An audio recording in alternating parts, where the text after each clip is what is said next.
Les préoccupations des Béninois interpellent le gouvernement et appellent sa voix pour répondre au nom de l'exécutif. Il fait cet exercice aujourd'hui sur Bénin TV, mais également pour les téléspectateurs de Canal 3. Bienvenue à vous toutes et tous qui nous suivez pour entendre celui qui porte les réponses du gouvernement face à vous. Quelles solutions face aux inondations qui empêtrent et empêchent une vie normale, face aux questions d'accessibilité aux places de marché pour vendre, aux actes judiciaires? Quel point peut-on faire aujourd'hui des mesures d'accès immédiat aux services médicaux en cas d'urgence, face aux primes dédiées aux cotonculteurs, face à la concrétisation des mesures favorables à la scolarisation des filles à la rentrée toute prochaine? Le ministre porte-parole est face à vous. Monsieur Wilfried Léon Rumbédi, ministre porte-parole du gouvernement, merci d'avoir accepté notre invitation pour répondre aux questions d'actualité, mais également pour faire des explications, apporter des éclairages sur les décisions, les actes du gouvernement. Bonjour Monsieur Sounouvou, c'est un plaisir d'être avec vous. Éric Guédénon, eh bien les explications du porte-parole, c'est maintenant à vous de lancer les questionnements des Béninois. Merci à vous, Ozias Sounouvou. Chaque mois, comme c'est de tradition maintenant, le Conseil des ministres prend des décisions qui touchent directement la vie de nos concitoyens. Justice, éducation, santé, commerce, administration publique ou encore pouvoir d'achat. En parallèle aussi, l'actualité est rythmée par des sujets qui alimentent le débat public et appellent des explications de la part du gouvernement. Et c'est ce que nous ferons avec le ministre porte-parole du gouvernement, à qui nous disons merci pour sa disponibilité. C'est mon devoir. Chaque année, les mêmes scènes se répètent, monsieur le porte-parole. Des maisons inondées, des routes coupées. Les Béninois ont le sentiment que le pays subit les inondations sans jamais les prévenir. Que leur répondez-vous? Monsieur Guédénon, j'ai le sentiment que votre appréciation est quand même un peu trop corsée. C'est une interrogation. Nonobstant les situations conjoncturelles que nous observons lorsqu'il pleut abondamment.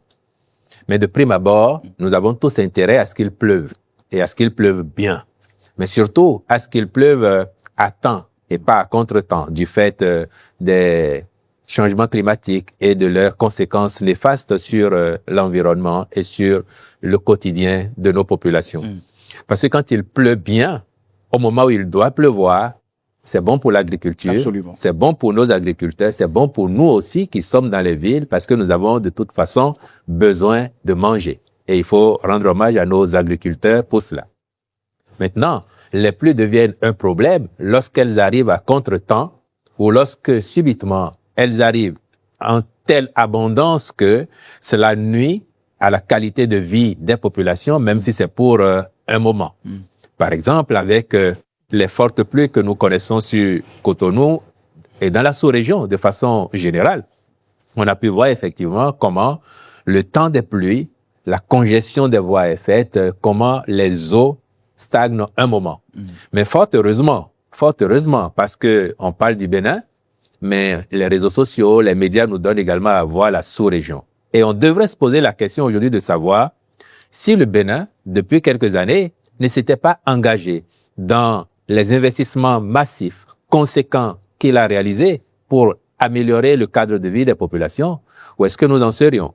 Parce que quand on regarde la sous-région, où on dénombre des morts, malheureusement, où des infrastructures sont détruites, et où les eaux prennent carrément possession des rues, ça n'est pas encore le cas au Bénin, et ça ne le sera plus, grâce justement aux investissements que nous avons réalisés. Mais pour rester sur l'actualité des eaux, on a vu effectivement, il y a 2 ou 3 jours, sur la liaison entre Calavi et Cotonou en particulier, au niveau du pont de Djonou, que nous appelons communément Wedonou, on a vu la préance de cette situation, qui a fait que beaucoup d'usagers ont dû subir un détour énorme, et des gens qui ont quitté Calavi pour Cotonou, même quand ils sont partis tôt pour échapper aux embouteillages traditionnels, ils ont mis à minima 1h30, 2h, et c'était en fait 4h, voire 6h, à cause des détours inhabituels et de l'affluence aussi des voitures et des engins sur les routes.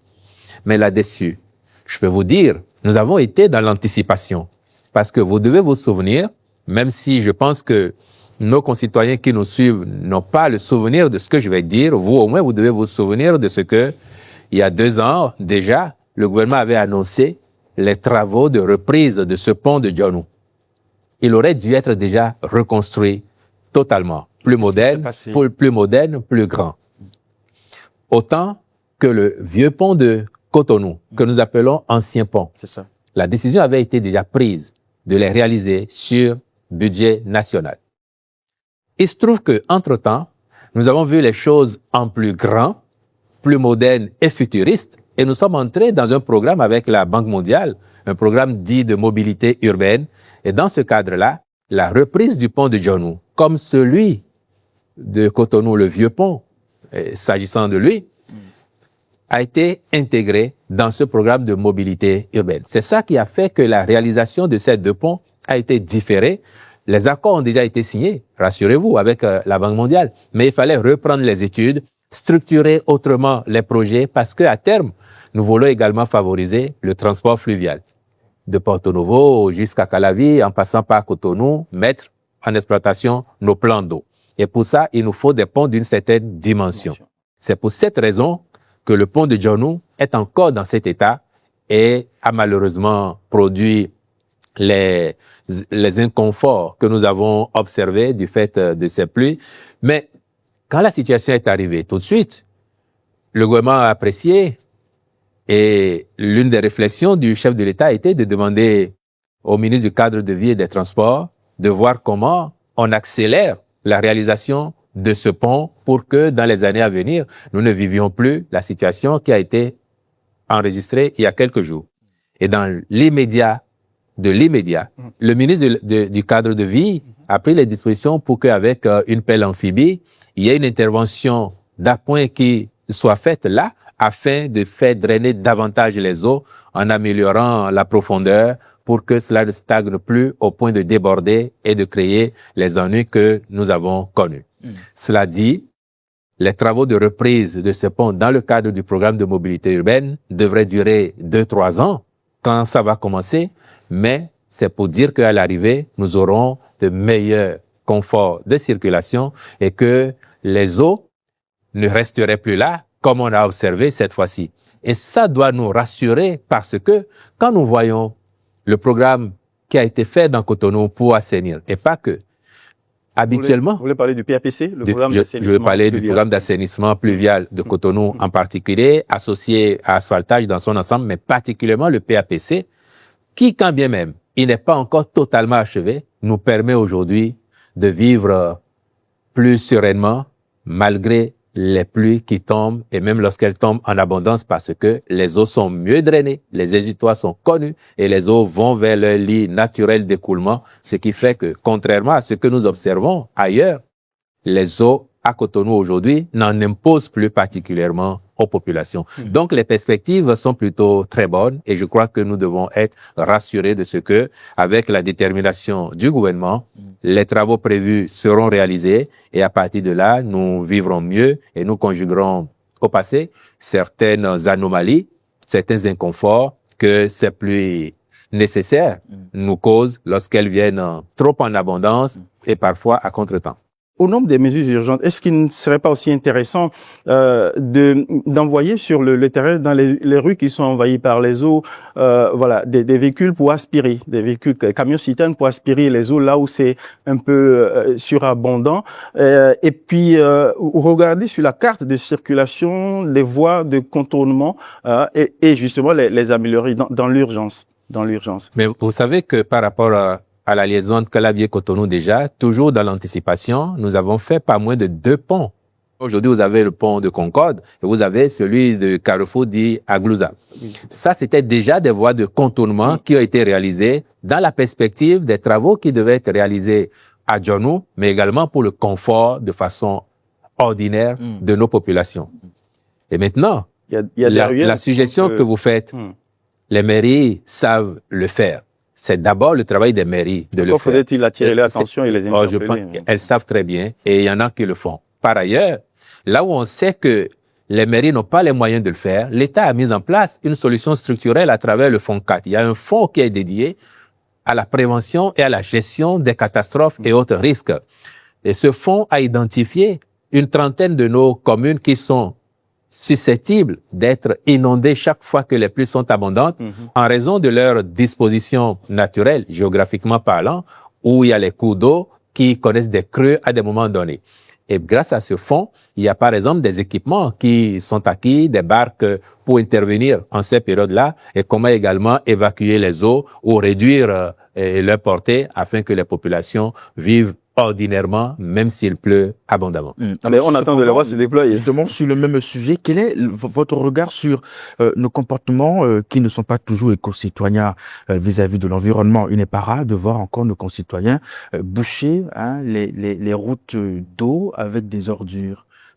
Malheureusement, cela s'observe encore par endroits et ça montre que c'est un enjeu collectif et nous devons tous y travailler, sensibiliser, éduquer et éduquer encore.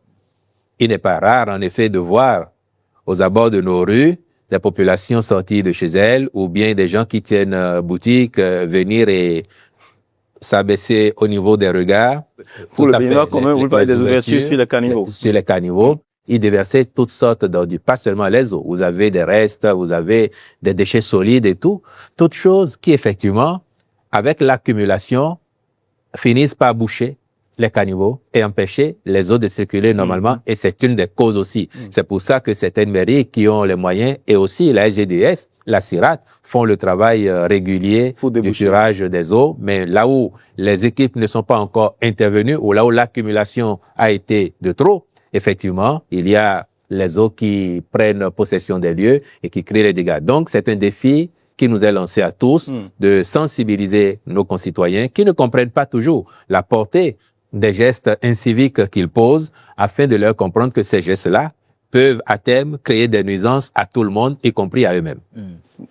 Osias, on va évoluer sur le plan de décision du gouvernement. Monsieur le porte-parole, ce fut un mercredi heureux pour certains de nos concitoyens qui ont été désignés pour siéger au sein des institutions, notamment le Sénat, mais aussi le CES. Alors, comment convaincre les Béninois que ces choix reposent d'abord sur les compétences et non sur des considérations politiques? Il y a des institutions qui sont par essence politiques, il y en a qui sont par essence techniques et il y en a qui ont besoin d'un alliage des deux, un peu de politique, un peu de technique. Et je crois que le CES n'échappe pas à cette règle-là. Le CES, il y a des politiques et il y a des techniques, il y a des professionnels. Parce que regardez les codes de provenance des membres du CES.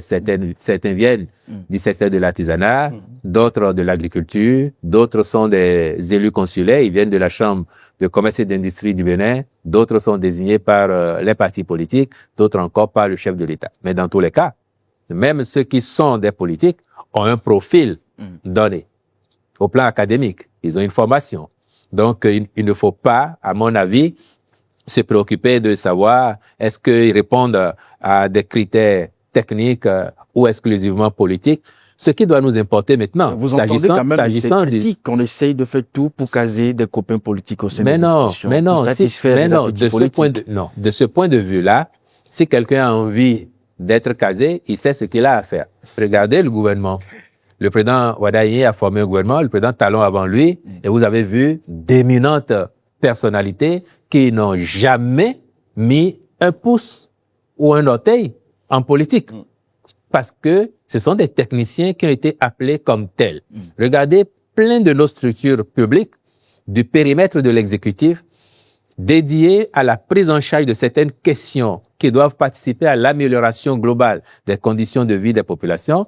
On ne demande pas aux gens de quel parti ils relèvent. Donc, l'aspect politique n'est pas le principal déterminant dans ces cas-là. Par contre, il y a des institutions, et souffrons qu'il en soit ainsi. Si vous voulez aller à l'Assemblée nationale, même si vous êtes le meilleur technicien, le meilleur spécialiste de votre secteur d'activité, si vous n'appartenez pas à un parti politique, vous n'allez pas vous retrouver à l'Assemblée nationale.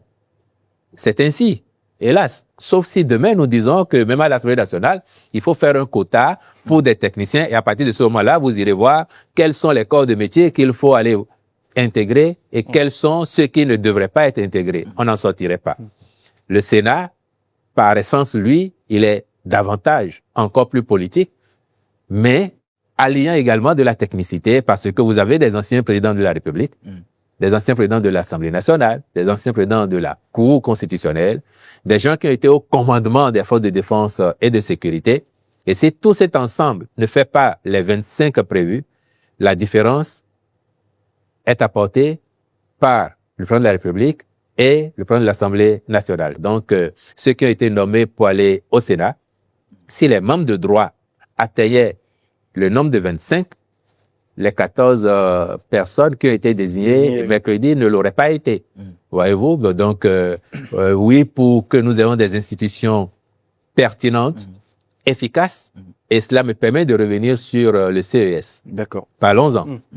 Il y a eu une réforme ambitieuse du Conseil économique et social pour en faire une institution davantage au service de la population et du développement de notre pays. Et nous avons vu comment, pendant le mandat transitoire qui s'est achevé là, l'équipe, avec son président en tête, a pris à cœur sa mission, a écumé notre pays, a tenu des rencontres avec les populations pour leur apporter le message de la République, des institutions, leur expliquer telle décision, telle loi. Ça montre l'efficacité d'une telle institution et désormais, la pratique ne devrait pas déroger à ce qui a été institué grâce à cette réforme. Et je crois que les populations apprécient bien de voir un Conseil économique et social plus proche d'elles et plus efficace aussi que cela n'a été par le passé. Et puis, je finirai avec le souci de rationalisation qui anime les dirigeants que nous avons aujourd'hui. Notre pays dans son ensemble, parce qu'au-delà des dirigeants, c'est tout le peuple béninois qui va dans ce sens. On vient de modifier la loi sur le Conseil économique et social en lui intégrant les fonctions du médiateur de la République. Jusque-là, il y avait une institution à part, la médiature, mais désormais, on sait que le premier vice-président du Conseil économique et social va porter les responsabilités de médiateur de la République. Cela participe aussi donc du souci de rationalisation et d'efficacité de l'action publique au service de nos citoyens. On entend bien les arguments, les explications que vous donnez sur notamment la question de la rationalisation des institutions et des ressources de l'État. On sait combien le gouvernement il est chatouilleux sur l'utilisation du denier public, du franc du contribuable. Mais justement, c'est sur ce détail que les citoyens continuent de renacler sur ce qu'ils considèrent comme le coût un peu onéreux des institutions de la République, telles que le CES, voire le Sénat. C'est vrai que le président du CES, Conrad Baguidi, a essayé de relever le défi. Hein. Il essayé de tenir le pari du défi que le chef d'État lui a lancé pour montrer l'efficacité d'une institution qui s'est mise vraiment au service des citoyens en essayant de leur faire comprendre les lois qui sont prises pour améliorer son sort. Mais c'est un exercice que vous faites aussi au gouvernement. Vous, le porte-parole, mais pas que.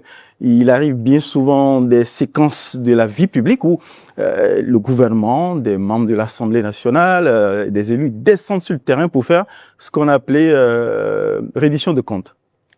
Donc les citoyens se demandent pourquoi finalement on crée des institutions politiques pour utiliser par trop le denier public. Qu'est-ce que vous répondez à cette critique? Mais vous observerez que ce sont des actions complémentaires.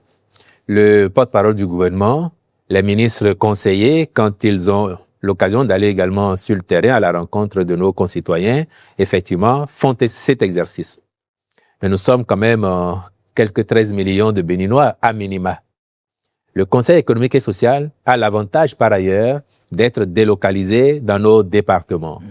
Et donc d'avoir plus de représentants de la population que le gouvernement. Le gouvernement, c'est 24-25 personnes. Le Conseil économique et social, c'est la centaine de personnes. On connaît l'énergie du porte-parole qui lui aussi... Cela ne suffira jamais. Il parcourt... oui, mais cela ne suffira jamais. Le porte-parole du gouvernement, déjà, par exemple, ne parle pas toutes les langues du Bénin. Il ne peut pas parler pertinemment partout à tous les Béninois, sauf à se faire assister chaque fois de traducteurs. Les membres du Conseil économique et social, à raison de leur provenance, qui fait que tous les départements sont représentés, pratiquement même toutes les communes sont représentées, quand ils vont sur le terrain, au-delà d'intervenir en français, peuvent faire directement l'exercice avec nos populations dans les langues les plus parlées afin que le message passe. C'est ça, la compréhension, la proximité de l'institution. Et cela a un intérêt justement pour les populations parce que lorsqu'elles comprennent mieux, elles sont davantage civiques, elles sont davantage de bons citoyens et de bonnes citoyennes. C'est de ça qu'il s'agit. Vous avez évoqué justement tantôt le souci de rationaliser les dépenses publiques. Alors, cela n'a pas empêché quand même l'État à la mise en place du Sénat, où on a fixé des critères qui font appel à des gens qui ont déjà servi la nation. Pour quels besoins? On continue encore par s'interroger sur l'utilité de cette institution et même sur son opportunité. Je vois pas le lien. Même si vous preniez des novices, des gens qui n'ont exercé aucune fonction avant, et qu'on les mettait au Sénat, il faut bien leur payer le prix de leur travail. N'est-ce pas? Mais ici, vous avez des gens, comme vous dites, qui ont déjà exercé des fonctions et qui, pour certaines d'entre elles, ces personnes, ont une retraite. Donc, imaginez bien que chacun aura ce à quoi il doit avoir droit et pas plus que ça. Et maintenant, encore une fois, ce qui doit nous préoccuper, c'est l'importance, l'efficacité de ces institutions sur la vie de notre pays. Qu'est-ce que ça nous apporte de plus? Nous avons eu l'occasion largement de parler du Sénat, de ce que cela va apporter de plus dans l'architecture institutionnelle de notre pays, mais également dans la stabilité du pays, l'entretien de la bonne cohésion, de l'unité nationale et plein d'autres vertus attendues du Sénat et de ses membres. Et je pense que les Béninois l'ont tellement bien compris qu'à un moment donné, ils se demandaient même quand est-ce que le Sénat sera finalement mis en place. Est-ce que le président Wadayi va accélérer les choses pour que le Sénat, enfin, puisse être mis en place et commencer ses activités? Là, vous parlez au nom de ceux qui espéraient y siéger. Oh, pas forcément. Mais c'est quand même au sein de cette opinion qu'on entend des critiques du genre, on prend les mêmes et puis on recommence. Voilà, depuis ces 30 dernières années, c'est des noms que nous avons entendus et qui sont revenus encore. Surtout qu'on pensait que les réformes politiques du président Patrice Talon pour rationaliser la vie politique et la fonction politique, justement, pas au détriment du dîner du contribuable, eh ben, certains qui étaient à la retraite sont remis en selle. Mais pourquoi vous vous priveriez d'expérience et d'efficacité de personnes qui ont eu l'occasion de faire leurs preuves? En l'espèce, s'agissant du Sénat, la loi a dit, donc prescription légale, les anciens présidents de la République. Oui. Bon, c'est des gens qu'on a déjà vus, qui ont fait leurs preuves. Mais la loi dit que ces personnes vont siéger au Sénat. La même loi dit que si vous avez été président de l'Assemblée nationale ou de la Cour constitutionnelle et que vous avez exercé au moins la moitié du mandat, vous êtes éligible pour siéger au Sénat comme membre de droit. Et puis, il y a d'autres personnes, j'ai dit, notez-le bien, si à un moment donné de la vie du Sénat, les membres de droit atteignent les 25, il n'y aura aucun besoin d'aller chercher d'autres personnalités pour les compléter, comme nous avons vu hier.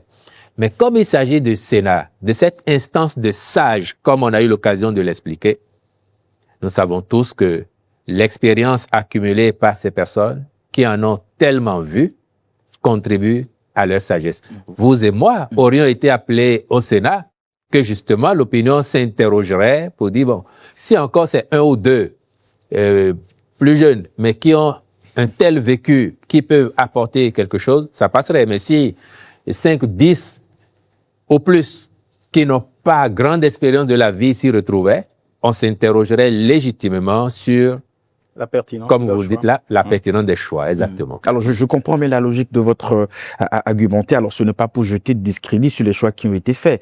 Mais comment on s'assure que ces personnes qui, à un moment donné, ont occupé des postes, l'ont bien occupé, ont vraiment bien servi la République? C'est pas parce qu'on a occupé un poste qu'on a été excellent, justement, au point aujourd'hui que l'État ait besoin de leur expérience. Mais je vous retourne la question. Le président Soglo, il est vivant. Le président Soglo, il est vivant. Et Dieu lui prête encore longue vie.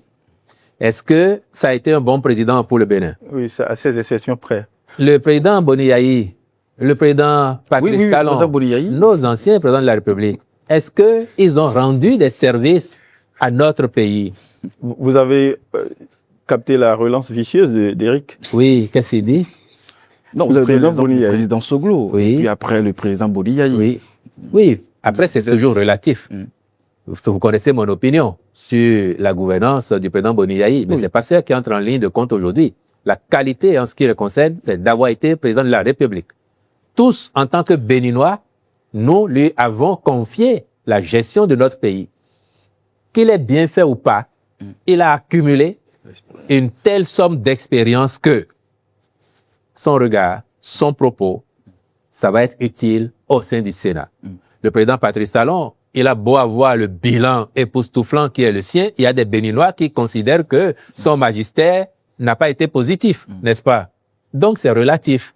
Mais l'expérience que ces personnalités ont accumulée, leur vision plus large du fait de la position qu'elles ont occupée, font d'elles des sages utiles à notre pays dans le contexte du Sénat tel que nous l'avons bâti.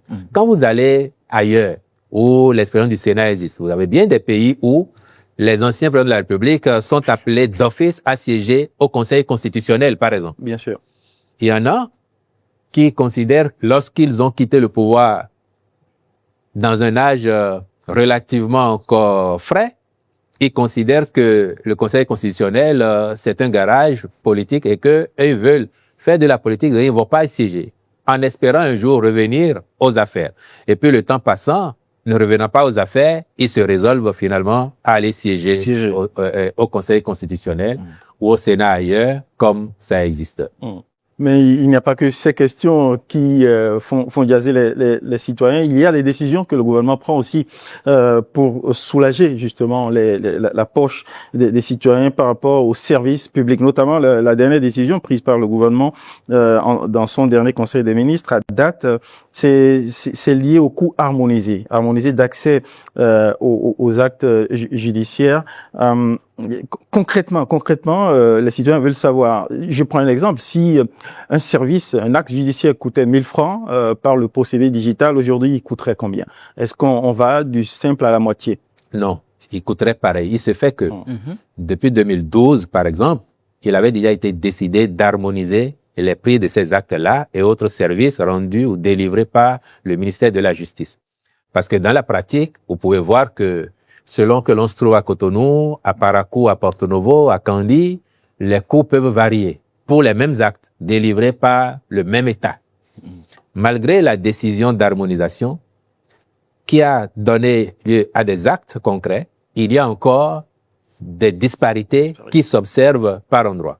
Donc la décision du gouvernement, c'est de demander aux gardes des Sceaux de veiller à ce que cette harmonisation soit définitive et maintenant, pour préserver les deniers publics, rendre le paiement électronique comme seul mode de règlement de ces actes.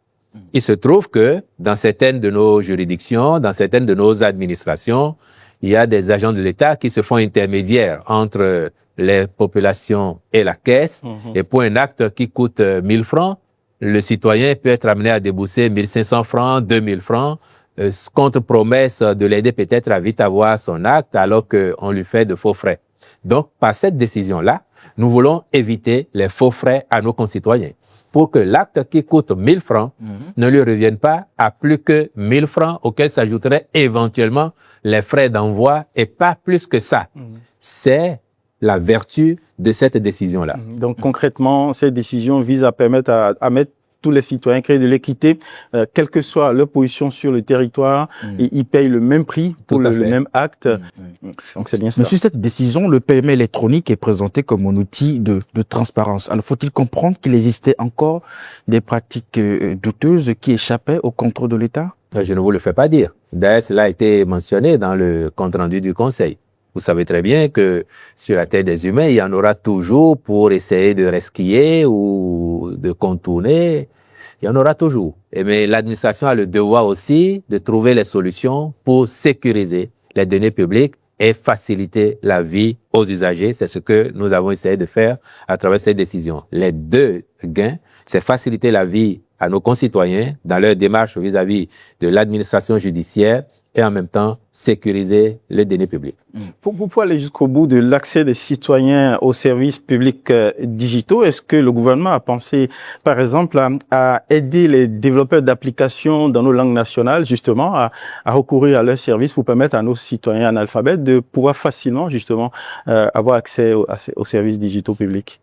En mettant en place un ministère de la transformation digitale et de l'innovation, le président Roumel Wadaï pense exactement comme vous venez d'exprimer votre réflexion, et le ministre et ses équipes sont chargés justement de faire en sorte que dans les temps à venir, nous ayons le maximum de solutions possibles à offrir à nos concitoyens et à offrir au reste du monde aux besoins. Éric Guédénon, il y a aussi une mesure visant la baisse des redevances pour accéder aux places des marchés.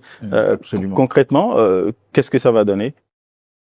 Oh, vous savez que quand on a construit les marchés modernes, qu'ils soient régionaux ou urbains, nous avions déjà fait une étude et discuté avec les marchands, généralement les femmes, puisqu'elles sont les plus nombreuses, pour voir quel devait être le niveau de redevance supportable objectivement par elles. Et c'est en tenant compte de ce qu'elles avaient indiqué que nous avions fixé les redevances. Et je dois souligner que les redevances retenues étaient largement en dessous de ce qui aurait dû être payé si on était dans la logique de faire supporter la construction des infrastructures à nos populations. Parce qu'il y a une part budget national et il y a une part aussi ressources extérieures collectées pour le faire. Et donc, on n'a pas appliqué les justes prix. Malgré cela, les femmes, les marchands en général, à l'expérience, disent que le niveau de redevance reste quelque peu élevé. Lorsque dans un marché, vous payez 300 francs par jour ou 600 francs par jour, il y en a qui considèrent qu'il aurait fallu être à 400 plutôt que 600. Et partout où le candidat Wada y est passé, et les femmes qui étaient présentes ont évoqué ce sujet. Et le président Talon avait déjà mis en place une équipe pour réfléchir à la question. Le président Wadayi a renforcé cela et effectivement a regardé et dit, s'il faut que le gouvernement fasse un effort supplémentaire, comme ça a été annoncé justement dans le compte-rendu du Conseil, en demandant au ministre des Finances d'apporter un peu plus de subventions pour que on puisse réduire les redevances, et bien que cela soit fait. Et effectivement, sur cette base-là, le gouvernement a demandé à la ministre du Commerce intérieur de voir avec ses équipes de l'ANAGEM afin que les décisions subséquentes soient prises. Et l'ANAGEM a tout de suite réagi après, de sorte que quand vous allez désormais, pour compter du mois de juillet, dans les marchés, là où on paye 21 000 francs le mois, ça va être désormais 15 000 francs. Là où vous payez 18 000 francs le mois, ça va être désormais 12 000 francs. Dans les marchés régionaux où on payait 7 500 francs le mois, ça va être 5 000 francs. Et dans les mêmes marchés urbains, il y a des magasins, il y a des entrepôts, il y a des boutiques. Là également, les loyers sont revus à la baisse.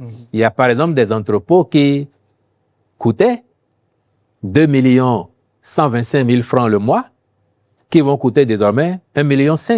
Donc, on a renoncé à 625 000 francs le mois, par exemple, sur ce type de locaux. Mais c'est à gagner sur la durée. Pour nos populations, cela représente du pouvoir d'achat qu'on leur concède. Et l'État fait un effort supplémentaire en mettant les subventions qu'il faut parce que quand on regarde le standing de ces infrastructures, il faut quand même bien les entretenir pour qu'elles soient toujours plus attractives et qu'on puisse en réaliser aussi ailleurs, là où il n'y en a pas encore et où les attentes sont massives. La baisse de la redevance peut stimuler l'envie de certains marchands qui n'avaient pas de place à en chercher à occuper. Est-ce qu'il y a d'autres programmes de construction de marchés justement pour augmenter les places? Déjà, dans la plupart des marchés, il y a de la place parce que, souvenez-vous que nous avons fait généralement plus de places qu'il n'y en avait dans les marchés qui ont été reconstruits. Donc, il y a encore quelques places par endroit à prendre. Et le programme de construction de nouveaux marchés n'est pas achevé. Il y a bien des localités qui attendent aussi d'avoir leur marché. Il y en aura dans les années à venir de nouveaux marchés. Alors, c'est vrai que l'État n'a pas de réduction. Est-ce que dans la démarche, on s'est quand même rapproché de ces bords d'âme au niveau des marchés pour savoir, peut-être en termes d'appréciation, à quel prix elles auraient aimé que l'État fixe ces tarifs? Peut-être que ce que l'État considère comme baisse, peut-être que ce n'est toujours pas le cas pour ces bords d'âme au niveau des marchés. Non, bien sûr, je vous ai dit, déjà à l'origine, elles ont été consultées. Les prix avaient été fixés de façon participative. On a discuté avec elles et on a fait une moyenne de tout ce qui a été avancé comme proposition par les vendeuses elles-mêmes. Aujourd'hui, je vous assure que avec les baisses qui ont été consentis et qui vont parfois jusqu'à hauteur de 40%, 30%, en tenant compte des différentes catégories de stands, de boutiques. C'est très apprécié par les dames. Et la question a un vice, c'est qu'en fait, si on avait les moyens de dire, bon, ça va être gratuit pour tout le monde, c'est ce que vous aurez peut-être souhaité. Certaines parmi elles auraient souhaité ça. Absolument. Si on avait les moyens de dire que ça va être gratuit pour tout le monde, on l'aurait fait, mais nous ne sommes pas encore aussi riches en tant que pays pour faire ça. Et le minimum qu'on demande à nos marchands, des marchands, c'est d'apporter leur contribution pour que l'État assure l'entretien régulier et le maintien en bon état de service de ces infrastructures afin que eux-mêmes et elles-mêmes continuent à avoir envie d'y aller, que les populations aient envie d'y venir et que ailleurs où on n'a pas encore fait et que nos populations les attendent, que nous puissions en réaliser aussi pour les autres qui n'en ont pas encore reçu. Est-ce que la mesure concerne seulement Tokpa Yoyo et Tokpa Daro? Non, avec ce que je viens de vous expliquer, vous comprenez, c'est aussi bien Tokpa Yoyo, Tokpa Daro, les autres marchés urbains et les marchés régionaux, qu'il s'agisse de Glazoué, de Pao et ailleurs. Alors, est-ce qu'on peut espérer avec ces baisses que cela peut avoir une influence au niveau du prix des produits dans ces marchés-là? Ah bien, ça c'est une belle question et je vous enverrai poser la question aux marchands et aux marchands dans ces marchés. Faire le suivi. Parce que ça c'est pas notre rôle, mais votre question elle est intéressante. Comme il m'arrive de chahuter souvent nos amis émigrants, vous savez que quand à Cotonou on n'avait pas encore d'aussi belles rues, et il y a des déplacements, quand vous devez les effectuer, vous appelez un émigrant, il va vous dire la voie n'est pas bonne. Donc, ils vous taxent en conséquence. C'est ça. Mais depuis qu'on a de belles routes, ils ne vous disent pas, oh, les rues sont meilleures, maintenant on roule mieux, il y a moins de désagréments pour nos engins, et donc nous allons baisser les prix. Bon, j'espère que nos mamans, qui sont des gens honnêtes et braves, tiendront compte de cela aussi pour peut-être réduire leur marge bénéficiaire sur les produits afin que la mesure impacte l'ensemble de nos populations. Dans son dernier conseil, le gouvernement a pris une mesure favorable au e-learning au plan national pour développer l'accès au savoir dans l'espace éducatif public. Mais si, sous votre respect, le e-learning sans courant, sans Internet partout, c'est quasiment le bug learning ou le e-learning pour les seuls connectés. Et même si nous avions déjà le courant partout, il y aurait des moments où, du fait des intempéries de toutes sortes, il y aurait des coupures. Ça n'empêchera pas le e-learning d'exister. Nous sommes dans une démarche futuriste, ambitieuse pour nos jeunes. Leur offrir le monde à partir de chez eux. Parce que les ressources pédagogiques que le e-learning va permettre d'avoir à disposition ne seront pas que des ressources pédagogiques béninoises. Il y en a qui viendraient de partout le monde, fournis par les plus éminents spécialistes de leur secteur. C'est la perspective. En plus d'offrir à nos jeunes demain la possibilité de continuer à s'émanciper dans leur milieu naturel et objectif de vie, de leur éviter des tracasseries, c'est la perspective. Donc oui, aujourd'hui, le Bénin n'est pas encore électrifié de partout, mais cela ne peut pas être un obstacle dirimant à la mise en place de mesures ambitieuses qui facilitent la vie à nos populations.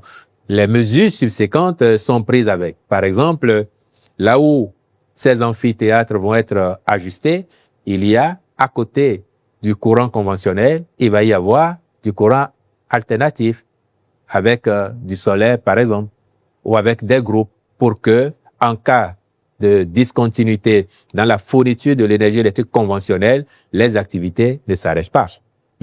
Donc le risque que cela puisse créer une forme d'inégalité, c'est un risque que l'État assume. Déjà, aujourd'hui, vous n'avez pas des universités dans chaque commune. Il y a des pôles. Et dans le cadre de ce programme-là, il y a des pôles qui ont été définis pour que les centres de mise en œuvre soient disponibles un peu partout sur le territoire national, au plus près de nos populations, autant que cela est possible. Si dans 10 ans, dans 15, dans 20 ans, il est possible d'avoir davantage de pôles encore plus près des populations, ça va être fait. Mais grâce à la qualité de la connexion qui s'améliore continuellement dans notre pays, on sait qu'aujourd'hui, vous pouvez rester chez vous, dans votre village, pas besoin d'aller à Paracourt, pas besoin d'aller à Cotonou, à Calavi, ou à Kétou, ou à Bomé, en fonction de l'université dans laquelle vous êtes inscrite, pour avoir accès à beaucoup. Maintenant, si vous voulez aller dans les salles dédiées, vous allez vous déplacer pour y aller. Mais avec le e-learning, vous pouvez de chez vous accéder aux ressources pédagogiques. Éric Guédéno, monsieur le ministre porte-parole, restons volontiers à l'école, dans le giron de l'espace du savoir, pour vous demander si, dès la rentrée prochaine, les mesures prises favorables à la scolarisation des filles sera effectives dès le premier jour. Affirmatif. Ça fait 1 mois que la décision a été prise. Le ministre de l'enseignement secondaire et ses équipes, je le sais, sont à pied d'œuvre pour que la mesure soit effectivement appliquée à la rentrée de septembre 2026 afin que il ne soit exigé d'aucune fille, d'aucun parent de filles scolarisées dans nos écoles publiques et notamment au secondaire, second cycle désormais, une quelconque scolarité.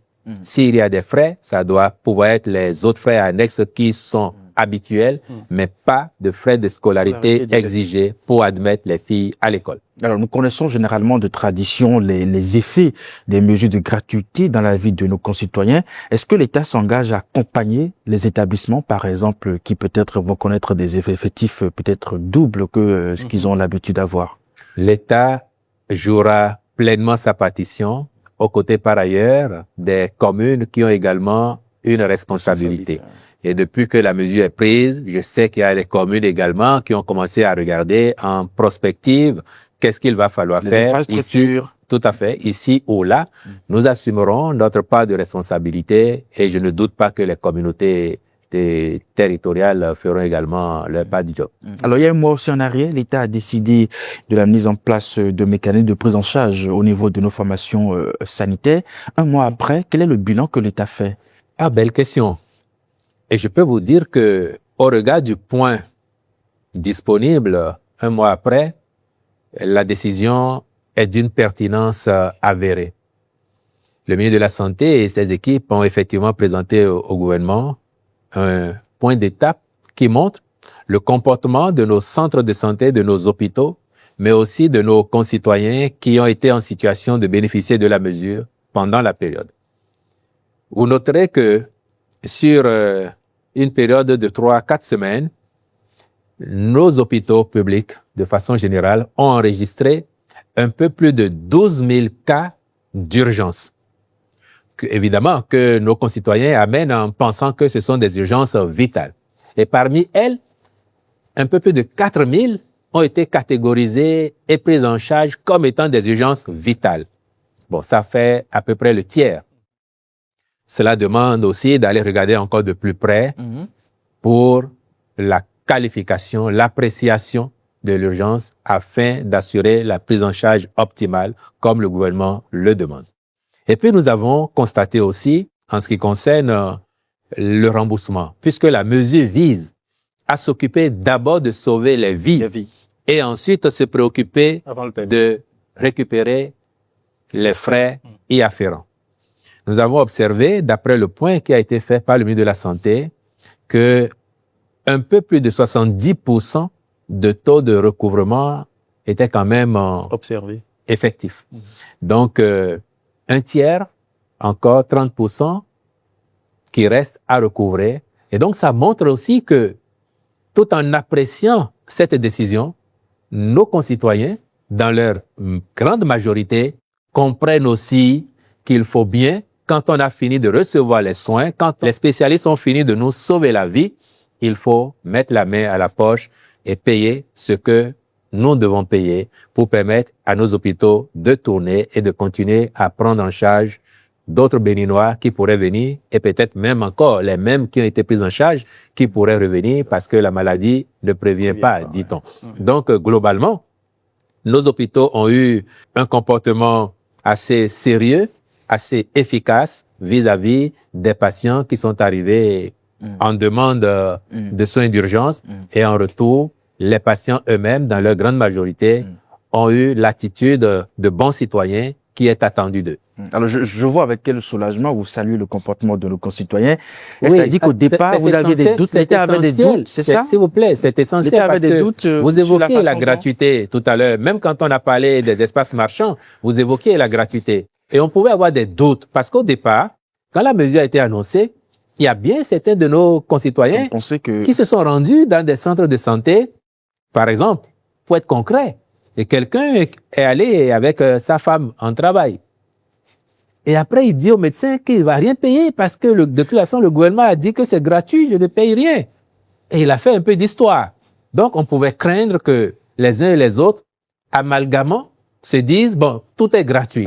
Non, on n'est pas encore à l'étape du taux gratuit. Le jour où le Bénin sera suffisamment riche pour décréter que les soins dans les hôpitaux publics seraient gratuits pour tout le monde, je suis convaincu que les dirigeants qui seraient là en ce moment-là n'auraient aucune gêne à dire que c'est gratuit. Pour le moment, nous n'en sommes pas encore là. Mais nous voulons que dans nos hôpitaux, nos compatriotes n'aient pas peur de s'y rendre parce qu'ils n'auraient pas d'argent sur eux. Ou que quand ils vont y aller, ils ne soient pas pris en charge par les agents de santé simplement parce qu'ils n'auraient pas apporté de l'argent.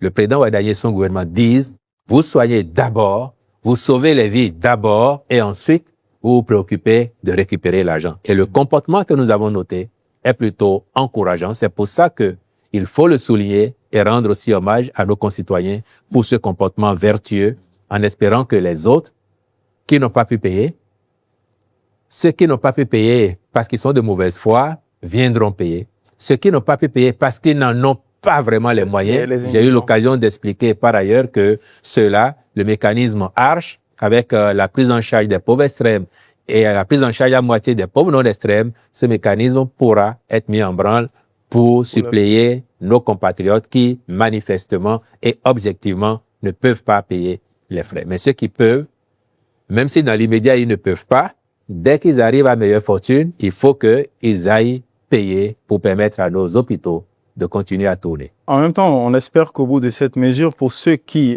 au-delà de ceux qui ont de la mauvaise foi, les indigents, le gouvernement s'attacherait à faire éviter à certains responsables d'hôpitaux ces mesures confiscatoires des malades qu'ils soignent et qui se retrouvent dans l'indigence de pouvoir faire face aux soins. Oh, mais vous ne verrez plus ça, justement. Les hôpitaux en arrivaient là parce qu'ils faisaient face souvent à de la mauvaise foi. On sait bien qu'il y a des gens qui n'en ont pas les moyens, mais on sait aussi qu'il y a beaucoup qui, par mauvaise foi, ne se pressent pas de payer. Donc, les responsables d'hôpitaux qui le faisaient, ils reçoivent certes des subventions de l'État, mais ces subventions ne suffiront jamais pour leur fonctionnement. Si ça suffisait, tout serait gratuit. Donc, ils ont besoin aussi de faire du résultat. Et le résultat, c'est à côté des subventions que l'État donne, récupérer auprès des bénéficiaires des soins ce qu'ils doivent payer pour que le centre de santé continue à tourner. Mais avec les mesures que nous avons annoncées là, il y aura de moins en moins de ces cas et j'espère même qu'il n'y en aura plus du tout, où on dira que telle personne a été empêchée de rentrer chez elle parce qu'elle doit encore à l'hôpital. Ils trouveront les moyens de recouvrer leurs créances sur ces personnes. Eric Guédelon, on finit, on a dit accéder les sujets abordés avec il y a une mesure qui a été prise en faveur des cotonculteurs, des primes aux cotonculteurs. Le gouvernement a compris que la croissance agricole doit passer aussi par l'encouragement qu'il faut pour les producteurs agricoles. En la matière, il y a des primes qui ont été fixées pour nos producteurs. Tout à fait, ça remonte à un peu plus d'un mois maintenant. Oui. Et vous voulez que je précise ou que je reprécise surtout à nouveau? Nous avons dit que pour les cotonculteurs, parce que c'est deux catégories que nous avons faites. D'abord, le coton. Et ensuite, ensemble, le riz, le soja, le cajou. Absolument.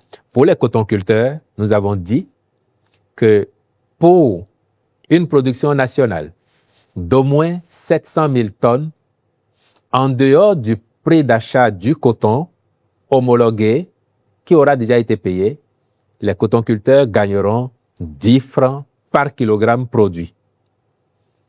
La mesure, c'est intéressant que nous avions une approche et bon nombre de nos cotonculteurs comprenaient également de cette façon que, comme nous avions déjà fait au moins 700 000 tonnes de coton sur plusieurs saison. Donc, ce n'est pas un objectif inatteignable. Donc, nous considérions que si on fait 1 million de tonnes demain, les 300 000 tonnes qu'il y a en plus seront impactées. Mais le président Ouaddaï a dit non.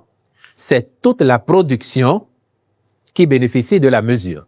De sorte que, si nous faisons 700 000 tonnes, en dehors du prix qui aura déjà été payé, 10 francs par kilogramme, soit tantôt 7 milliards de francs CFA supplémentaires iraient dans les poches de nos cotonculteurs. Si nous faisons 1 million de tonnes, donc c'est 10 milliards de francs CFA supplémentaires qui iraient dans les poches de nos cotonculteurs. C'est ça le sens de la mesure.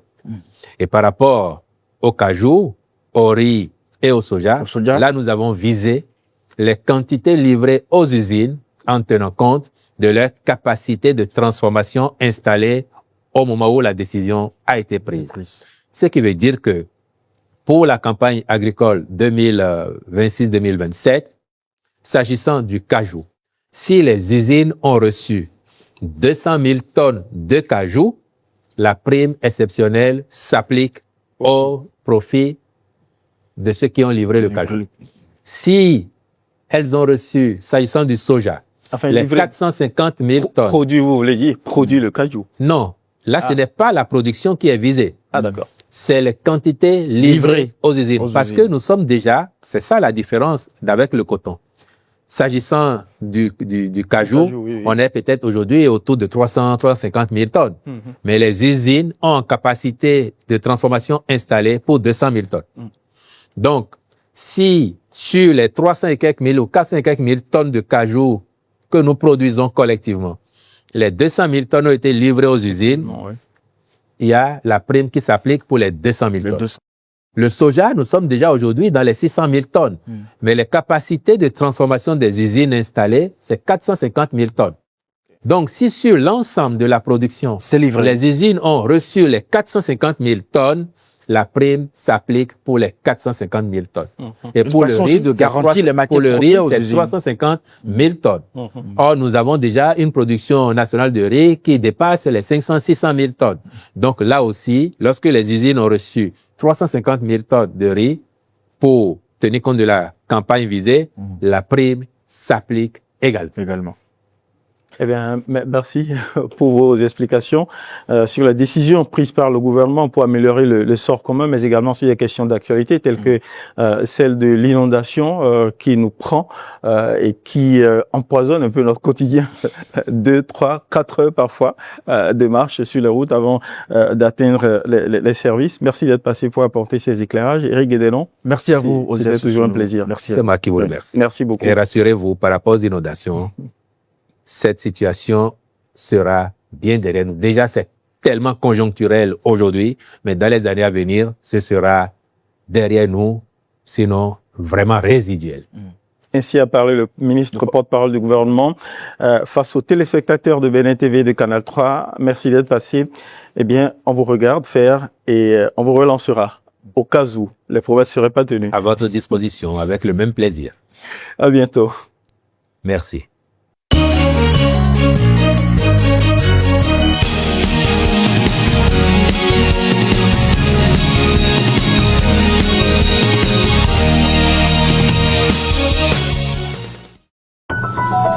IBIS TV, créé pour inspirer.